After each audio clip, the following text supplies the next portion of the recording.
Doctor Mejía. Estamos apoyando al equipo. Muchas gracias, doctor Mejía. Pues muy complicada la situación del doctor Bonilla, pero creo que el presidente no tenía otro camino. Pero ¿qué impacto tiene el relevo en la cartera? Otro ministro, pues muy técnico. ¿Cuál es su opinión?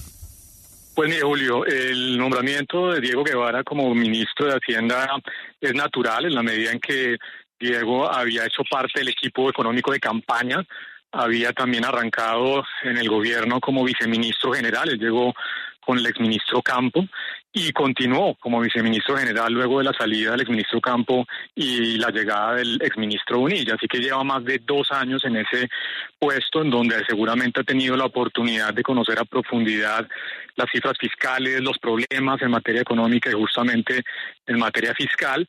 Y en ese sentido, pues creo que era el candidato obvio para suceder al exministro Bonilla.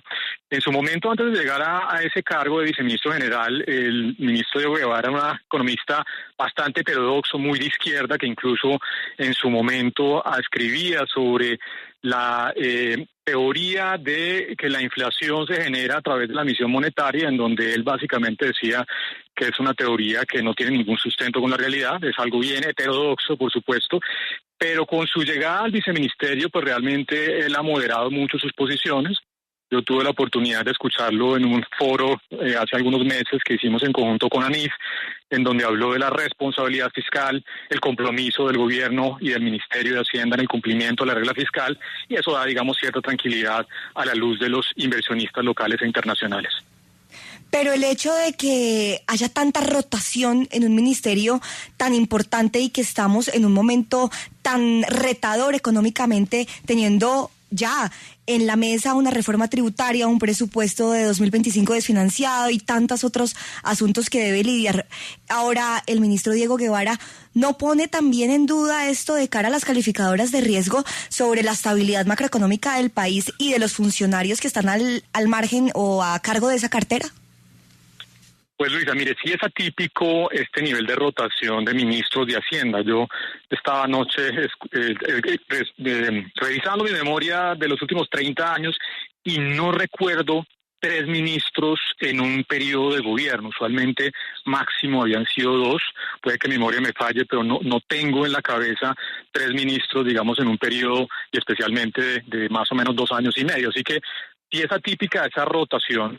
Y además el ministro Guevara pues tendrá que enfrentar unos retos muy fuertes, no solo en términos económicos, una economía que todavía no ha despegado, sino especialmente en el frente fiscal. Fíjese que hace algunas semanas el ministro Bonilla anunció el recorte adicional del presupuesto para este año, que va a ser de 28 billones de pesos, y se viene un presupuesto del 2025 que tiene unos retos monumentales. Nosotros desde Fedesarrollo estimamos que el faltante para el próximo año es cercano a los 37 billones de pesos, que es aún más preocupante en el contexto de un año preelectoral. Vamos a ver si en ese momento el ministro Guevara tiene la capacidad frente al presidente y los ministros de recortar el presupuesto para justamente cumplir con la regla fiscal. Así que es atípico, pero bueno, confiar en el buen manejo que seguramente tendrá el ministro Guevara. Los retos son enormes y hay que pues ponerle mucho esfuerzo para resolver estos temas fiscales que son bastante profundos.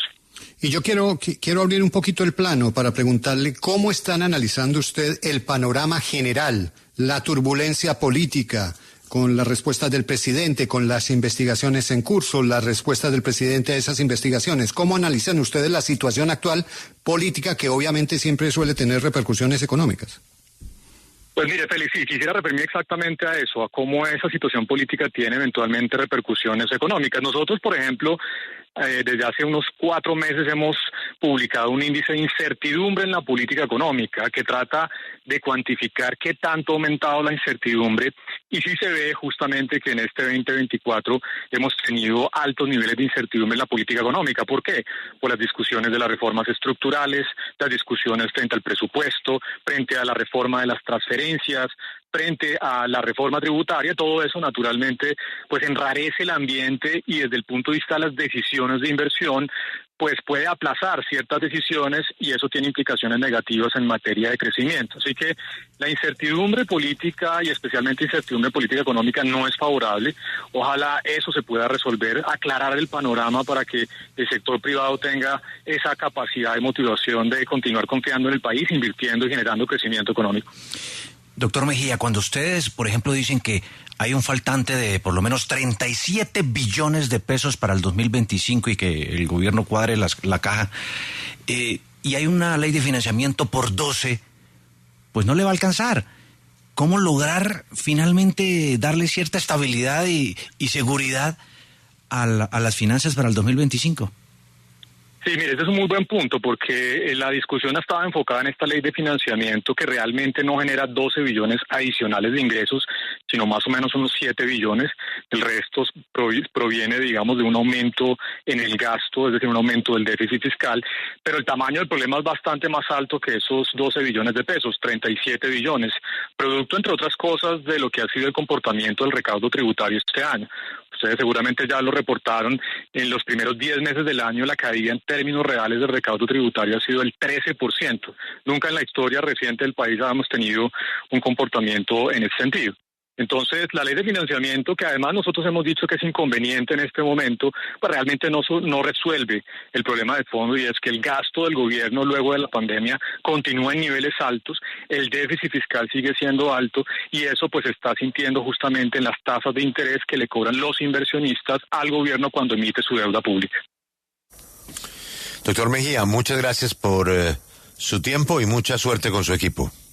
Muchas gracias, ahí estaremos haciendo el Fuerza Millonarios esta noche. Un saludo muy especial.